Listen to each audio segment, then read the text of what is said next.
existe o estudo da língua, que é a norma padrão. Quando eu falo estudo da língua norma padrão, eu tô falando da linguística. E aí tem muita gente que esquece que a língua é uma ciência. A língua é uma ciência. Sendo ciência, existem pessoas que estudam a língua. O que quer dizer que ela é uma ciência? Ela é uma ciência, assim como a biologia é uma ciência, a química é uma ciência, a física é uma ciência. Entendi. Tá? História, geografia, matemática, são ciências. E a língua portuguesa, ou melhor, a língua de modo geral, não só a portuguesa, mas as línguas também tem o estudo dela. O estudo da linguística é ciência. E esse estudo é baseado em comprovações de anos e aquilo que acontece hoje. Né? A gente tem a língua de hoje formada por uma estrutura de anos, né? Então, se eu falar da construção da língua portuguesa, a língua portuguesa nasceu lá na região da Lácio, na Itália. Tinha o latim vulgar, o latim nobre, o culto. O vulgar é que o povo falava. O vulgar é que o povo falava na meio região. Errado. Isso, que era uma linguagem mais solta, mais coloquial. Livre. Coloquial. Tá. E eu tinha o latim culto, que era dos nobres, né? A galera que tinha acesso ao estudo. O que aconteceu com a expansão do Império Romano? E agora vem a aula de história. A expansão do Império Romano, todos os soldados, né, que iam conquistando os espaços, eles faziam parte dos plebeus e falavam latim vulgar. Esse latim vulgar foi chegando às regiões que foram sendo conquistadas. Então, cada vez que Roma conquistava uma região, tinha que deixar um pouco de soldado lá. Esse latim vulgar desse soldado misturava com os dialetos daquela região e ali surgiu uma nova língua. Assim foi acontecendo até chegar na região de Portugal e Espanha ali, que é a região ibérica, e surgiu uma coisa chamada galego-português, que foi logo no sul da França ali, certo? Que foi primeiro momento de uma língua. Do galego-português saíram 3 línguas, que foi o francês, o espanhol e o português. Caramba! Essas 3 línguas surgiram daí. E aí, obviamente, né, depois o Império Romano foi perdendo força e tal, os soldados voltaram, mas a língua ficou.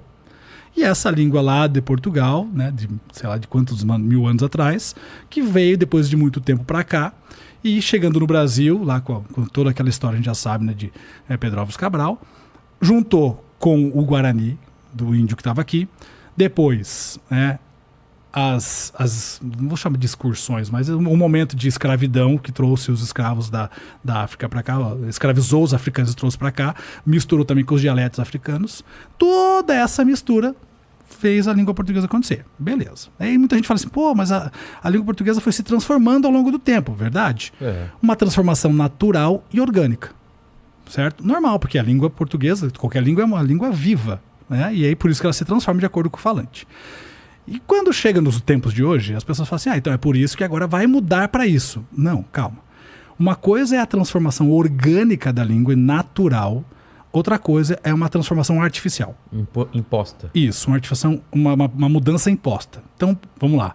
Quando a gente fala da linguagem neutra, que é uma linguagem falada por um grupo social, e aí eu quero separar bem aqui. A bandeira de, olha, a gente quer ser ouvido, essa é válida pra caramba. Toda bandeira de minoria são válidas pra gente. A gente precisa olhar para as pessoas e dar voz para as pessoas. Então, ok, é a bandeira. Mas eu não posso falar assim, olha, vamos enfiar a goela abaixo isso aqui de forma artificial. Artificialmente não funciona.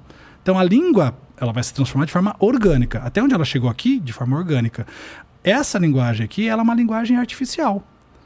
E aí eu vou pegar como base Ivanildo Bechara, que é um dos maiores linguistas do Brasil hoje, assim como um grande amigo meu, Fernando Pestana. A gente não pode mudar a estrutura da língua. Pensa num prédio. Se eu tirar as estruturas do prédio, o prédio rui. O prédio não fica em pé. E a língua também é assim, ela tem uma estrutura. Essa estrutura é a gramática, é a norma padrão, vamos dizer assim. Aquilo que nós temos até aqui, que foi essa construção que eu contei agora nessa historinha toda.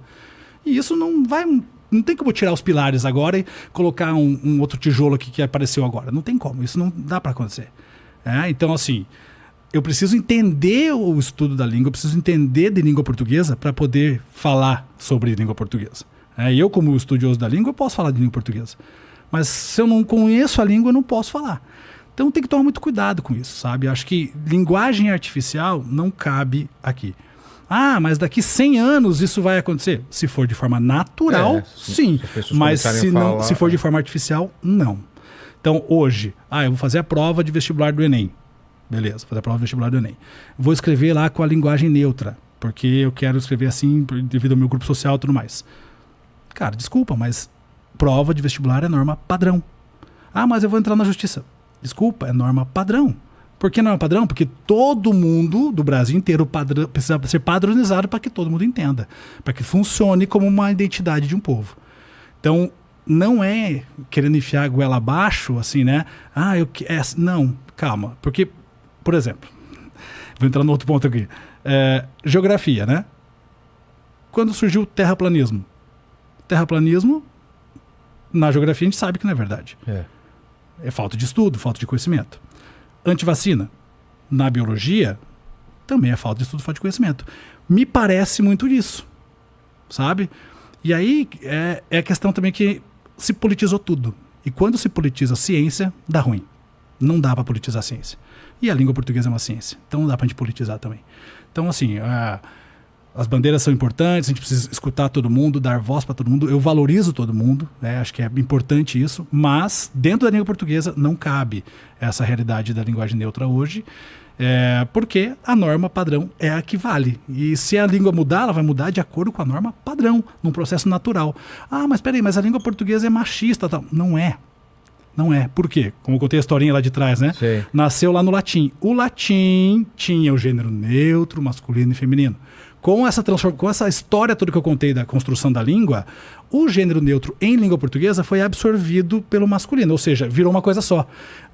Então, quer dizer, quando eu falo assim, sejam todos bem-vindos, nesse todos tem masculino e feminino ali dentro, tem tudo junto. Então, todos os gêneros, não só masculino e feminino, tem masculino e feminino e todos os gêneros possíveis. Você não precisa falar todos e todas. Porque o neutro já está dizendo que é para geral, para possibilidade de qualquer pessoa, entende? Então, assim, quando a gente fala sobre isso, eu até queria entender mais qual é a dor das pessoas quando as pessoas falam sobre isso. Precisa mudar. Mas eu preciso entender melhor até essa dor. Qual é essa dor? Essa dor eu preciso entender, mas a gente não pode pegar essa dor e querer fazer isso que só pela língua vai ser suprido. Porque a dor de uma bandeira de uma minoria, infelizmente, a língua não vai sanar. É outra coisa que vai sanar. É o que entende? eu falo. É uma guerra outro tipo de política social. Não é para ser lutada agora, tem outras batalhas muito mais importantes. Exato. De gente que é discriminada, que está morrendo por causa de raça.